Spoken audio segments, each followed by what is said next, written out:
Hello and welcome to channel. आज हम एक बहुत ही इम्पोर्टेंट फिजियोलॉजी टॉपिक कवर करने वाले हैं। एक्साइटेशन कॉन्ट्रैक्शन कपलिंग, यानी कैसे एक नर्व सिग्नल मसल को कॉन्ट्रैक्ट करने के लिए ट्रिगर करता है। सबसे पहले बात करते हैं डेफिनेशन की। एक्साइटेशन कॉन्ट्रैक्शन कपलिंग का मतलब है इलेक्ट्रिकल स्टिमुलस यानी एक्शन पोटेंशियल का कन्वर्जन मैकेनिकल रिस्पॉन्स में यानी मसल कॉन्ट्रैक्शन में। यानी एक छोटी सी इलेक्ट्रिक सिग्नल जो नर्व से आती है उससे पूरा मसल कॉन्ट्रैक्ट होता है। इसके बीच में जो बायोकेमिकल इवेंट्स होते हैं उसी को हम एक्साइटेशन कॉन्ट्रैक्शन कपलिंग यानी ईसीसी बोलते हैं। सब कुछ स्टार्ट होता है न्यूरोमस्कुलर जंक्शन से।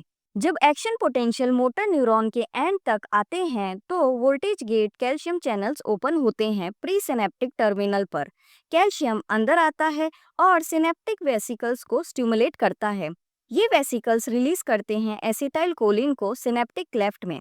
एसिटाइल कोलिन बाइंड करता है निकोटोनिक एसिटाइल कोलिन रिसेप्टर पर जो मसल फाइबर मेम्ब्रेन यानी सार्कोलेमा पर होते हैं। इसका रिजल्ट होता है एक एंड पोटेंशियल जनरेट होते हैं जो फिर एक्शन पोटेंशियल में कन्वर्ट हो जाते हैं।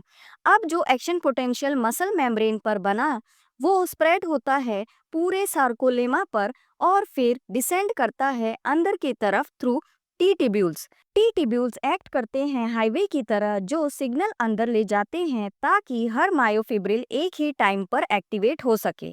यहाँ पे एक स्पेशल स्ट्रक्चर आता है ट्रायड, यानी T tubule plus two terminal cisternae of sarcoplasmic reticulum. अब देखिए टी टिब्यूल मेम्ब्रेन में होते हैं डीहाइड्रोपायरिडिन रिसेप्टर्स यानी डीएचपी रिसेप्टर्स जो वोल्टेज सेंसिटिव होते हैं। जब एक्शन पोटेंशियल आता है तो डीएचपी रिसेप्टर कॉन्फॉर्मेशन चेंज करते हैं। ये डायरेक्टली इंटरैक्ट करते हैं राइनोडिन रिसेप्टर यानी आरवाईआर से जो सार्कोप्लाज्मिक रेटिकुलम पर होता है। इसका रिजल्ट होता है सार्कोप्लाज्मिक रेटिकुलम से huge amount of calcium ions release हो जाते हैं सार्कोप्लाज्मिक में। अब कैल्शियम आयंस जाके बाइंड करते हैं ट्रोपोनिन सी पर जो एक्टिन फिलामेंट पे होता है। इस बाइंडिंग के बाद ट्रोपोनिन ट्रोपोमायोसिन कॉम्प्लेक्स शिफ्ट होता है। जो मायोसिन बाइंडिंग साइट्स एक्टिन पे ब्लॉक थे अब वो एक्सपोज हो जाते हैं। मायोसिन हेड्स एक्टिन पे बाइंड कर सकते हैं और क्रॉस ब्रिज फॉर्मेशन स्टार्ट होती है। अब आते हैं पावर स्ट्रोक पर। मायोसिन हेड एटीपी हाइड्रोलाइज करता है, फिर एडीपी प्लस पीआई रिलीज होता है और उसके बाद मायोसिन हेड टिल्ट करके एक्टिन फिलामेंट को अट्रैक्ट करता है। ये स्लाइडिंग फिलामेंट थ्योरी कहती है कि एक्टिन फिलामेंट स्लाइड करते हैं एम लाइन की तरफ, सार्कोमेयर शॉर्टन होता है और तब जाके मसल कॉन्ट्रैक्शन होता है। और जब तक कैल्शियम आयन अवेलेबल और एटीपी सप्लाई है क्रॉस ब्रिज साइक्लिंग कंटिन्यू रहती है। रिलैक्सेशन के लिए कैल्शियम को वापस सार्कोप्लाज्मिक रेटिकुलम में पंप करना पड़ता है, सार्क पंप यानी कैल्शियम एटीपीएस से।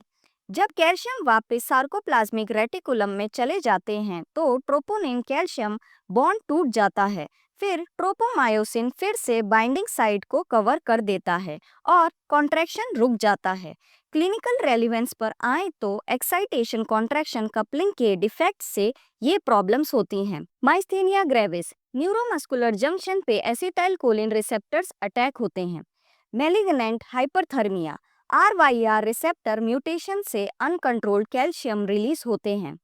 बुटिलिज्म एसिटाइल कोलिन रिलीज ब्लॉक हो जाते हैं। आई होप ये वीडियो आपको पसंद आई होगी। चैनल को सब्सक्राइब करें, वीडियो को लाइक और शेयर करें।